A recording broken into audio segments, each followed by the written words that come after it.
ako prvá škola, ktorá štartuje podporu športu tu v Senci, podporu športu ako takého, a ja som veľmi rád, že Komisia športu v Senci usporiadala túto akciu. Naozaj som váš veľký fanúšik a podporovateľ a som veľmi rád, že túto akciu podporil aj pán riaditeľ a práve jemu by som si dovolil ako prvému odovzdať slovo. Nech sa páči. Ďakujem pekne za slovo. Takže ja sa takisto pripájam pánovi redaktorovi Marešovi, srdečne vás tu vítam na dnešnom stretnutí. Je to akcia, ktorá je výnimočná. Tak ako pán redaktor povedal, sme prvá škola, jediná škola zatiaľ, čo takúto akciu sme podporili a vôbec sme odštartovali. Takže je výnimočná, vzácna.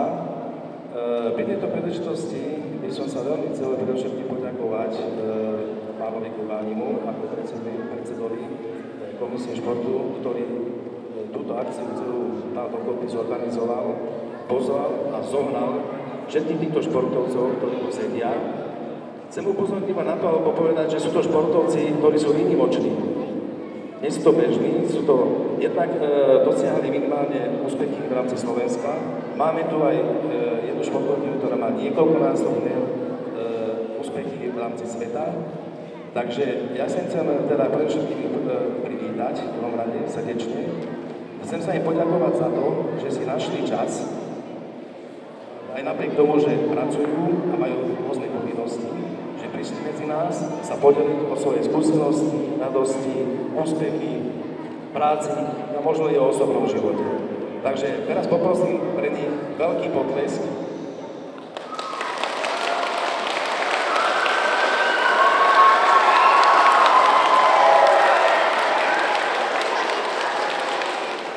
Príjemné športové dopoludne, prajem deti. Chcel by som vás privítať na prvej akcii, ktorú som nazval Die Like športu v Senci.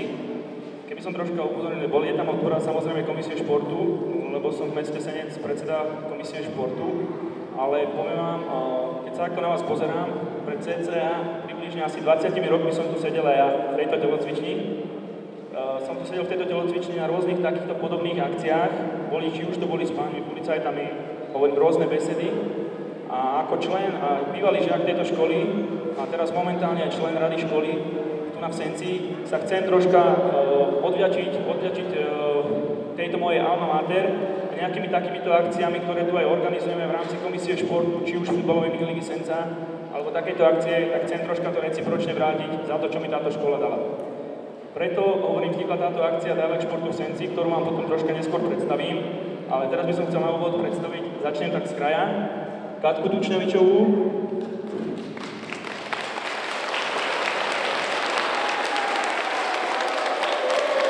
Je to hádzanárka SKP Pikard Senec, hrajúca československú hylku.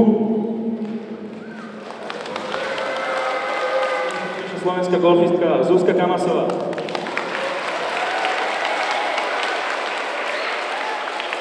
Ja doplním, že Zuzka Kamasová je 7-násobná majsterka Slovenska, je úplne top, úplne najlepšia slovenská golfistka. Najúspešnejšiu športovkyňu mesta Senec, a nielen mesta Senec, ale aj Slovenska, Ľudská Debnárová, viacnásobná majsterka sveta. Pretláčanie. Ľavačko, pravačko, keby aj nohami sa dalo, aj nohami by bola najlepšia. Vedľa nej sedí kamarát, spolupartner teraz momentálne, čo sa týka tejto akcie, Ivan Gregorička, takže vítame aj jeho.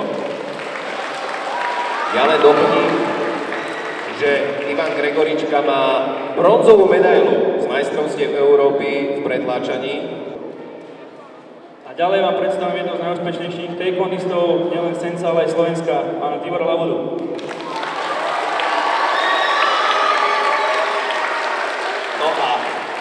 Tibor Labuda je majster sveta, úplne top, najlepší na svete, a je to špecialista v rozbíjaní. Škrídly, dosky, všetko.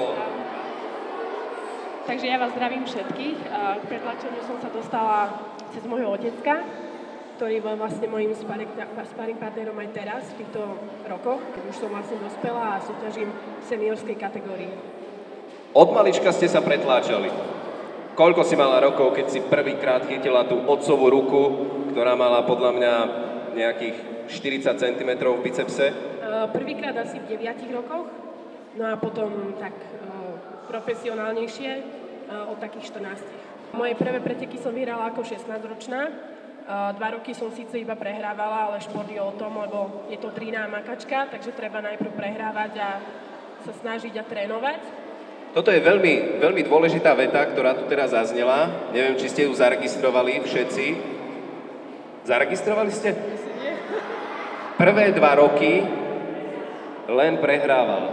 Predstavte si. Prvé 2 roky len prehrávala a potom sa to zlomilo.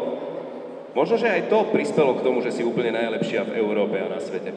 Určite áno, keďže som v výkonnosti stále rastla hore, takže určite áno. Vyberieme teraz jedno dievča, ktoré by sa chcelo pretláčať s ľudskou. Evička sa bude pretláčať s ľudskou, ale ešte predtým priniesli sme ti aj taký pultík, áno. A ešte predtým ukážeme, že ako sa pretláčajú profesionálni. Pri pretláčaní rukou sa používa takýto špeciálny stolík, pri ktorom sa stojí. Jednou rukou, tou, ktorou nepretláčate, sa musíte držať tohto madla. Musí sa človek stále držať. Áno, stále sa musí držať, aby mal lepšiu oporu, aby bol silnejší, pevnejší. A musí sa držať, alebo môže? Musí. Ak sa pustí, tak dostane faul. A za 2 fauly je prehra. Aha. OK, dobre. Čo s pravou rukou, ktorou sa teraz idete pretláčať? Pravou rukou, ktorou sa budeme pretlačať, tak tá musí byť položená na tomto fixátore, na tejto podložke, po ktorej sa môže pohybovať. Ale nesmie ju zdvíhať, nesmie dať to mimo tej podložky, inak by mala faul. Evička, áno, sleduješ.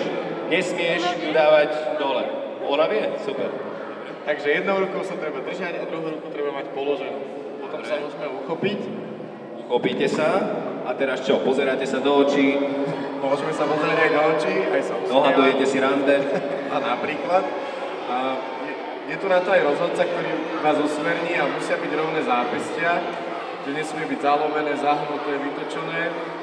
A musia byť rovno ramena, rovno stolíka, že nesmie byť takto, alebo takto. Musí byť rovno. Na to je to rozhodca, ktorý vás vyrovná. A čo s lakťami napríklad? Lakeť musí byť stále pritlačený. Lakeť je stále na podložke. Potom vás rozhodca odštartuje ready go a začína zápas. A potom môžeme tlačiť už hociakým spôsobom. Stále musí byť ale lakeť na podložke. Dobre, a teraz vyhráva ten, kto čo? Kto dotlačí superovú ruku na úroveň tohto fixátora, to znamená do tejto výšky asi. Stačí iba do tejto výšky? A kto určuje tú výšku? Tá výška je vlastne určená týmto fixátorom. Nie je dôležité, aby sme dotlačili priamo na fixátor, ale keď má niekto kratšiu ruku, ako napríklad ja, a som tu, tak ma dotlačí len sem. A rozhodca sleduje výšku tohto fixátora. Keď sa mi tam dostane zápestie, tak prehrávam. To znamená, že šport, ja, keby som chcel ťahať technikou do vrchu, tak vlastne ťahám ku sebe a otváram prsty. Super. Potom je druhá technika do spodu, vlastne zalomujem ho ku sebe a ťahám ho cez biceps. Ľudská, a ty používaš ktorú techniku najčastejšie? Spodok, teda cez silu, cez biceps. Cez biceps. Dobre, tak teraz nám ukážu taký jeden súboj malý. Kto tipuje, že vyhrá Ľudská? Tak, Ľudská, musíš vyhrať. Pripraviť sa, pozor, go!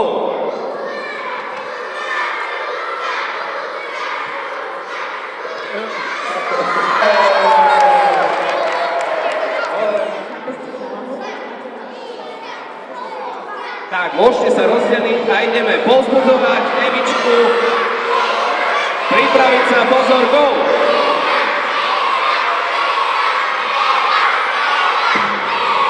Vynikajúca pretláčačka rukou Anny Preslenka zo srdca. Lucíka, zaželám ti ešte veľa energie a hlavne veľa zdravíčka. Hrala som vlastne volejbal, lyžovala som, plávala som, vždy to bolo s nejakým športom spojené. A vlastne golfu som sa začala venovať až na vysokej škole, kedy som dostala vlastne golfové štipendium. a mohla som ostať v Spojených štátoch vlastne 4 roky, doštudovať, hrať turnaje, takže sa mi to zdalo ako super kombinácia. Zuzka, čo nám dnes ukážeš? Tak ja vám asi ukážem nejaký základný golfový odpal, keďže väčšina z vás už nejaký ten golf hrala. Asi ste hrali minigolf, že? Aj veľký golf? Kto hral veľký golf? Menej, áno. A kto hral minigolf? Na dovolenke.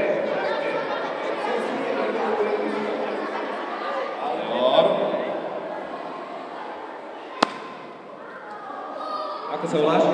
Kojš. A hral si niekedy golf? Raz. A páči sa ti táto hra? Trochu. Trošku sa ti páči. Aký šport robíš? Zatiaľ žiadny? Dobre.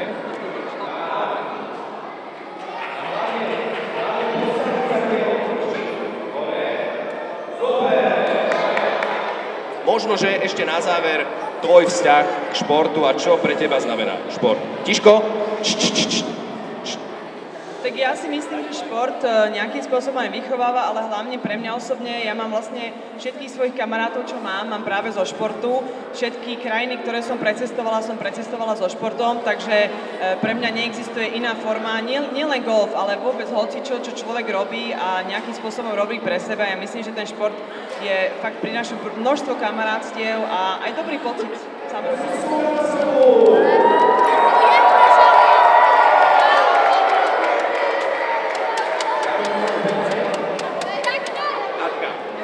Hrajem už asi od 8 svojich rokov. Čiže bola si druháčka na základnej škole, približne, a začala si hrať hádzanú. Hádzana má históriu naozaj v Senci a veľmi dobrú tradíciu. To znamená, že začala si trénovať tu v Senci. Áno, začala som hrávať tu v Senci ako za prípravku a postupne som už v doraste hrávala za ženy. Ešte som bola nejaká mladšia dorastenka, už som začala hrávať za ženy. A hádzanej sa venujem už nejakých 14 rokov. A v tvojom prípade je jasné, že o tebe rozprávali veľmi často, že si talentovaná, že si talent. Už ako veľmi mladá si začala hrávať za tie ženy. Tak ako sa to ten talent prejavuje? No, možno sa to prejavuje v tom, že hrávam za medzinárodné družstvo, to znamená medzinárodnú súťaž hrávame Československu.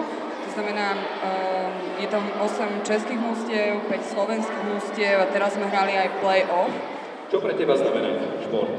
No, šport pre mňa znamená veľmi veľa, pretože športom sa odreagujem, teším sa, kde sa vyšportovať, kde sa nabal na tréning. Tým, čo pracujem, tak som aj dosť vyčerpaná z práce a hodím čaká potom na tréning a pre mňa je to zábava.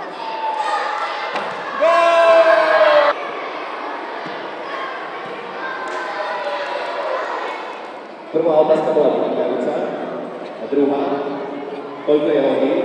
Dobre, je čas, aby sme odvedeli.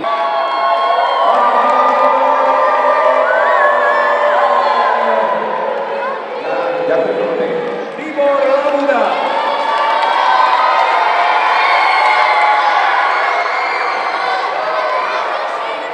Ja som jednoducho videl plagát, to bolo v roku 99-2000 pri gymnáziu. Videl som plagát, došiel som na prvý tréning, chytil ma to, začal som cvičiť 15 rokov. Vy, môžeme si predstaviť, lebo všetci dobre vieme, čo je to karate. Aj judo, taekwondo je čo? Taekwondo je bojové umenie viac menej zamerané na nohy, je tam zhruba 80% práce s nohami, čiže je to bojové umenie bez zbraní a zamerané na nohy. Ukáž. Čo s tými nohami robíš? Ale nie na pánovi kamera. To znamená, že väčšinou z tých úderov sú tam kopy? Áno, kopy, jasne, s nohami, práca s nohami, kopy, rôzne jump kopy, step kopy, ukážem, vysvetlím, mám tu aj lapy so sebou, nejaké dosky, takže bude sranda. Takže zhruba tie také väčšie úspechy sa objavili až po nejakých 7 rokov trénovania. Viac menej bola to prvá Malajzia, to bolo v 2009, tam to bolo v prerážaní, pretože taekwondo má 4 disciplíny. Je to prerážanie, sú to blind kopy, kopy do výskoku, to ukážem, je to sparring, voľný súboj a tzv. Karate sa volá, že kata, u nás sa to volá formy.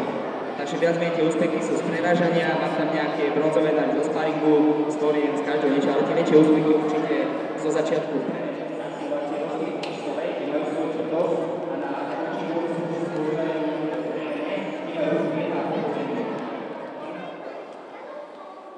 Najprv si to preberá, vyskúša. Juraj ide do vedľajšej učebne.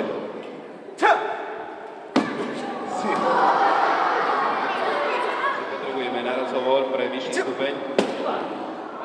Dobre, super. Potlesk a like pre...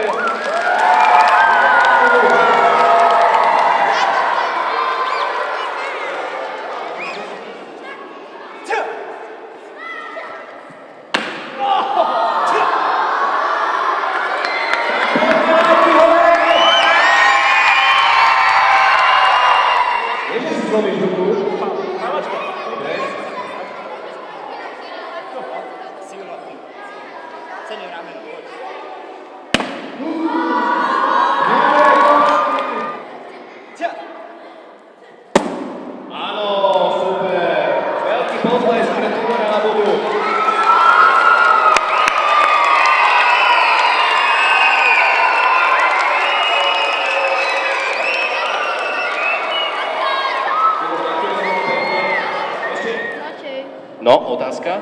No, že či preráža aj tehlu. Aha, tehlu. Či dokážeš preraziť aj tehlu? By si mohol ísť k murárom. Niečo práve neskúšal som to, tehly použijem iba na podopieranie niečoho, ale bežne sa prerážajú, neviem, či to niekto pozná, také itongové tvarinice z takého porovitého materiálu, tie áno. No, a teraz autogramiáda, pomaličky ideme.